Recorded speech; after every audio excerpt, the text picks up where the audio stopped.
On the 23rd of September 2025, the Department of Justice, Home Affairs and Migration updated their accommodation and housing strategy for economic migrants and confirmed the following.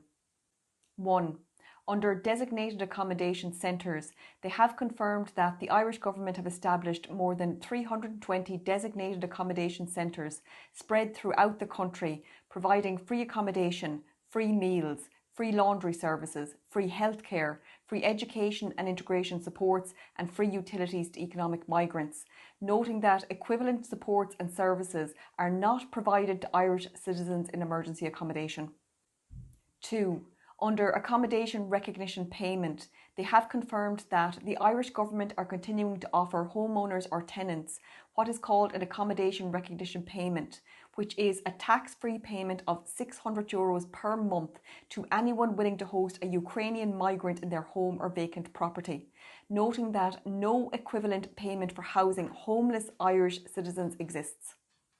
And 3. Under rapid build housing, which is the area that I wanted to focus on, they have confirmed that the Irish Government have agreed to build high quality rapid build homes for 2,000 Ukrainians across 11 sites, with 144 homes in Tipperary, 28 in Cavan, 64 in Cork, 22 in Sligo, 28 in Mayo, 42 in Laois, 64 in Offaly, 66 in Cork, 120 in Dublin and 64 in Galway.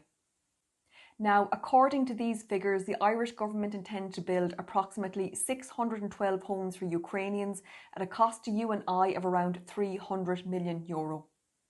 And just for completeness, but you probably know this already, none of these homes require planning permission, as the Irish Government created numerous laws from 2022 onwards that stipulate that developments carried out by or on behalf of state authorities intended to house international protection applicants, whom anyone with any sense knows are simply economic migrants, do not need planning permission, nor do they need to engage in public consultation, nor in the usual local authorities' approvals process.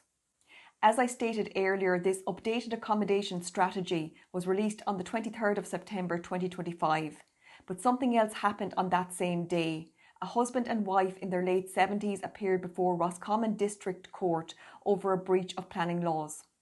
So the couple in question, Michelle and Malcolm Farrell, have 2 acres of land in Roscommon, and the husband, who is 78, has diabetes and a heart condition, used €8,000 that he won on Winning Streak back in 2017 to buy a shipping container for himself and his wife to live in because they couldn't afford a house. Since putting the container on their own land, they've been hounded by both neighbours, with the closest neighbour being a half a mile away, and Roscommon County Council to remove the container, and they ended up in court last week to answer an enforcement notice that Roscommon County Council served on them in August 2022,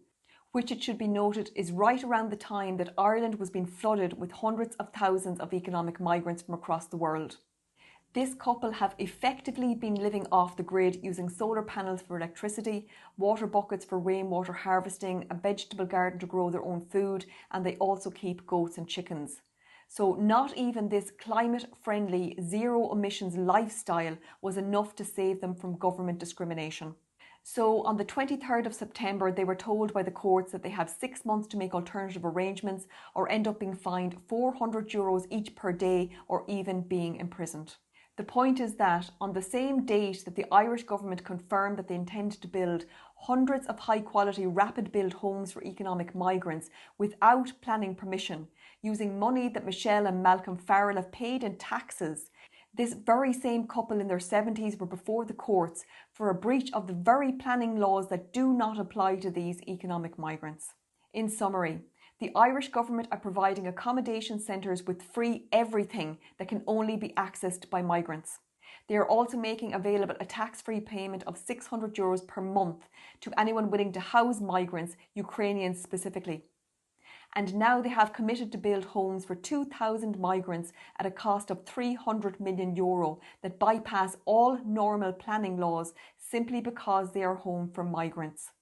while at the very same time they are happy to allow tax-paying Irish citizens in their 70s to be thrown out of their homes with nowhere to go. To conclude, for years I've been highlighting blatant discrimination voted on by Irish politicians, supported by the so-called tolerant left, and thereafter baked into our legal system. And every time I think to myself, this new example of mistreatment or persecution will be the catalyst for change.